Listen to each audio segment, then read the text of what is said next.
One of my biggest complaints with Mario Kart 8 is how stupid safe first place felt. The second someone is in first, no one is hitting them. This is primarily due to the fact that most items in Mario Kart 8 were neutered to death. Stars were criminally useless, and the blue shell rate was far too low to even matter. The only times racers were getting hit is when they were fighting each other for first place, while the player in first place has strayed from the pack and void of all the chaos. Third place is far more likely to hit the person in second than the person in second is to hitting the player in first. I have lost count of how many times I have cruised in first for so long while playing with my siblings. It felt like I was playing time trials. That's how often I was getting hit. Case in point, first place was far too safe in Mario Kart 8, and I think the devs forgot that the battle for first is meant to be an all-out war. That's what Mario Kart was built on. I feel like people tend to forget that. People like John Sex. As I'm sure you're all aware, Mario Kart World's Grand Prix has intermission tracks in between each course where you drive across the game's open world to the next destination. And while there's some variance, these tend to mostly be wide straightaways with very little in the way of interesting track design. Let's back up that claim by showing one of the most visually appealing tracks. Also, track design? What constitutes as good track design exactly? Lots of tracks in Mario Kart history aren't exactly groundbreaking by design. A lot of them are circles or squares, mostly sugar-coated in cool environments and world building. Calamari Desert is a oval. Cheeseland is nothing to write home about. Distort a square in Photoshop and you have Sky Garden. 3 of the tracks in Double Dash are ovals, possibly more. People don't remember tracks based on their layout, they remember the desert train level, the Sky Beanstalk track, and the 7-lap baby park. Rarely do you get exceptions, like shooting out of a cannon and driving down the track like Waluigi Pinball or DK Mountain. Few tracks are shaped like Mario characters, like Yoshi's Circuit or Sunset Wilds, which is shaped like a piranha plant. That also happens to transition the time of day each lap. Can we all agree that Sunset Wilds is one of the best tracks ever made? How dare they remove all of its charm in Mario Kart 8? Half of the charm of Mario Kart tracks is its environment and aesthetics. You can't show me a beautiful looking forest highway with roaming dinosaurs and tell me that the track sucks because of its layout. Why is it that when I race on Toad Factory, what I'm actually doing is driving along the intersection to Toad Factory from somewhere else, doing one lap, then off elsewhere? It's completely nonsensical. Remember this for later. The route from Cooper Beach to Peach Stadium is a straight line. The minimap looks like a pregnancy test. Why is there more focus on the straightaway interludes than the actual courses? Yes, as opposed to an oval or a square. It doesn't actually matter what's going on in the actual track itself, but rather how many turns you get to make. That's what constitutes as good track design. Wario Stadium is a god tier track because you get to turn 21 times. It's not hindered by the fact that you can cheese another racer off the last jump, making it one of the most infamous Mario Kart tracks.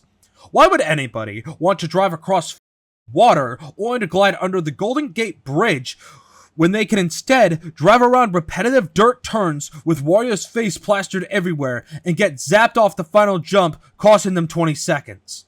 God forbid you get hit by a blue shell, you might as well put the controller down and call your grandparents at that point. Oh no! You're playing Mario Kart! Occasionally, the random selection will give you the option to pick a 3-lap race, if the course is far away enough from where you're currently milling around on the map. You can also pick random, which always gives you 3-lap races no matter what. So, problem solved? Not that it was ever a problem to begin with. These intersections don't even look half bad. The road to Bowser's Castle actually looks really sick. Also, there's your option right there. Giving me this 1-lap track crap when it was optional the whole time. The larger issue I have with Mario Kart World is just the gameplay itself.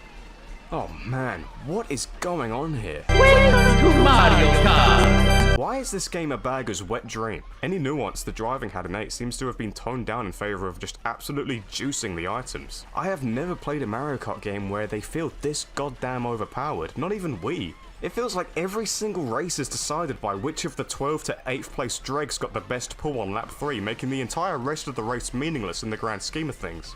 That's been a staple in Mario Kart since its inception. The only exception is Mario Kart 8. Do you know how boring that game was, constantly driving in first place, never getting hit by anything? It doesn't matter how quote-unquote complex the tracks were, I didn't boot up Mario Kart to play Forza Horizon 5. People big up the giant mushroom cuts you can do here as a reason why these aren't god-awful to drive on. Alternate paths and shortcuts isn't good track design, apparently. What's good track design, then?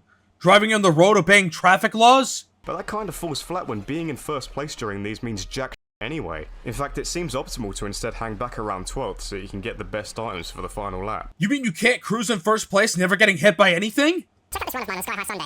Approaching the end of the intermission, I'm in 16th place. I managed to roll triple on gold mushroom, one of the best possible pulls. After using the triple mushrooms to put into a more relevant position, I managed to pull a mega mushroom, which combined with my gold is one of, if not the strongest combo in the game right now. After popping my gold and mega, I've more or less teleported into second place where I get another incredible pull, a mushroom, allowing me to overtake Cooper here, taking the win. Now I ask you this. At what point during any of this did I display a modicum of skill? Skill? Skill? Who plays Mario Kart for skill? You boost with mushrooms, throw blue shells, and zap your rivals with lightning. Why the are you playing Mario Kart? Do you normally play with items off? The game is a casual party game first. Same principle applies to Smash Bros. And I made an entire video complaining about that game's meta.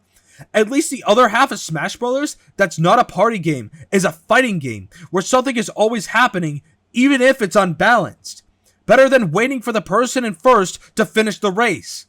I wasn't aware Mario Kart had a competitive community.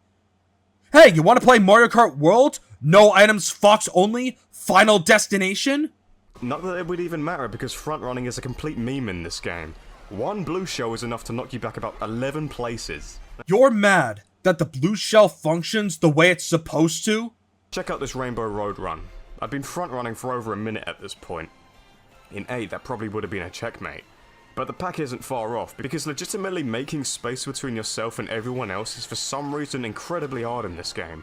I even managed to tank the blue, but then I'm defenseless and one red shell knocks my ass off the track. And then another, and then I get crushed. Boom. 17th place. Welcome to Mario Kart. I can't stress it enough, this game's entire core seems to revolve around mid-pack RNG item wanking, instead of actual skillful driving.